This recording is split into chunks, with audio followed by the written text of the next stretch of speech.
Hello friends, তো কাল ভিডিওটা আমি বানিয়েছিলাম তোমাদের সাথে শেয়ার করবো বলে। ডেলি রাত্রিবেলার রুটিনে মানে স্কিন রুটিনে আমার কী কী থাকে সেটাই তোমাদের সাথে আজকে শেয়ার করতে চলেছি।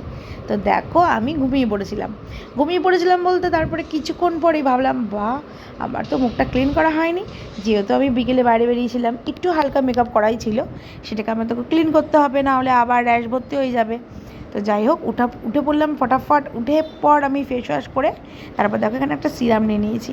তো সেই সিরামটা কিন্তু খুব একটা জেলি টাইপের না, একটু জল টাইপের। তো সেটাকে আমি মুখের মধ্যে ভালো করে রাব করে নিলাম। ড্যাব করে নেওয়ার পরে তারপর যেটা করলাম, একটু ময়েশ্চারাইজার আমি মুখে অ্যাপ্লাই করে নেব। তো তোমরা ঘরে যে কোনো ময়েশ্চারাইজার কিন্তু ইউজ করে নিতে পারো। আর আমি যে ময়েশ্চারাইজারটা ইউজ করছি সেটা কিন্তু আমি যার কাছ থেকে বিউটি প্রোডাক্টের মানে সমস্ত কিছু জিনিস নিই, তার কাছ থেকে কিন্তু আমার এই ময়েশ্চারাইজারটা নেওয়া।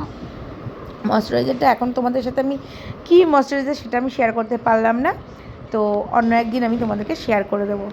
কারণ হচ্ছে ময়েশ্চারাইজারটা কিন্তু আমার কিন্তু কেনা হয়নি, ও আমার মানে খুব ক্লোজ হয়ে গেছে বলে আমাকে জাস্ট একটু ব্যবহার করতে দেওয়া হয়েছিল, সেটাই আমি ব্যবহার করছি।